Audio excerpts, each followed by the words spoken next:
Another uberpeople.net posting in the advice forum for asking passengers to confirm their name. Kaiser Soze says, or wants to know, is this necessary and is it protocol? Let's start off by saying you never want to pick up the wrong passenger.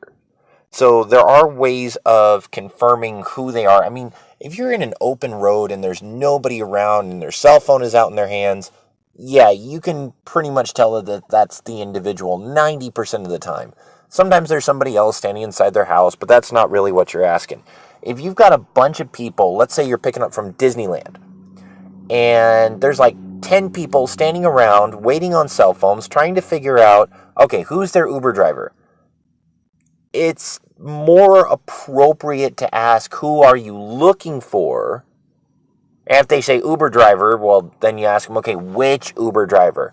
Because on their apps, as they're looking at the GPS, it'll actually say who's picking them up, the color of the car, usually, and the license plate, unless it's a new car, which means that it has no license plate.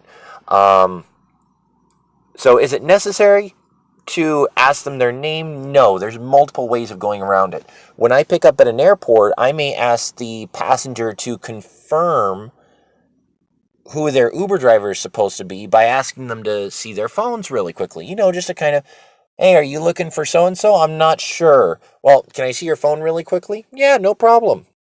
And then they'll show a nice little picture of who they're looking for, and they'll say their name. It's like, okay, awesome. More power to us. If I'm ever picking up like a really large group of people, I'll ask them to come into the car, especially if they're a sorority, and I don't know if it's that person. Like, there's a dozen Alexes. There's hundreds of Alexes, thousands of Alexes. There's thousands of Kimberlys. There's thousands of Daves. There's thousands of Daniels. These names are very common names. So if I think that there's going to be more than just that one person at this particular grouping that's by this name, I'll ask them to confirm the address. Because sometimes when it gets down to it, if I can't see their phone out or if they've got it all in their pocket, I can't really ask them their name because there's a Dave and a Dave or a Kimberly and a Kimberly. Let's get down to, okay, is this your proper home?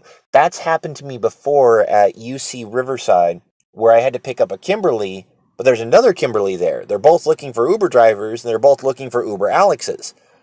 So that got awkward really fast. So I actually had to start the trip and say, okay, who's going to such and such location? We are. Good. Get in the car. So most of the time they'll ask you for your name, or you can say, are you looking for Uber so-and-so? Yeah or no, I'm looking for such and such, and then you kind of just gauge it from there. I resort to asking the passenger's name last as much as I can, or second to last, because the last resort is having to go to confirming the actual pickup or drop off address, because it gets so complicated if they're not recognizing who is who. And the newer passengers, they are a trip because they look at their apps, they're looking at you, then they'll look at your license plate, look at you, look at your license plate, then they'll look for your sticker. And it's strange because you would think that a passenger would look for the color of the car first before the license plate. No, they're staring at the license plates before they stare at you. That's something I've noticed. So back to the questions. Is it necessary to confirm passenger's name? Not always. Is it protocol? Yes, if you're unsure that you're going to be picking up the right person. You never want to get a complaint on your profile that says that you picked up the wrong person, because it's very easy to track that, especially if somebody's got an active trip out there and they're getting charged, but they're staying in their original location. They're going to call you up and say, hey, what the heck, you picked up the wrong person. Or my all-time personal favorite, they'll complain and then say, okay, so-and-so picked me up, I like this person, and then the person who picked up the wrong passenger gets in trouble. So, is it necessary? No. Protocol to pick up the right passenger? Definitely.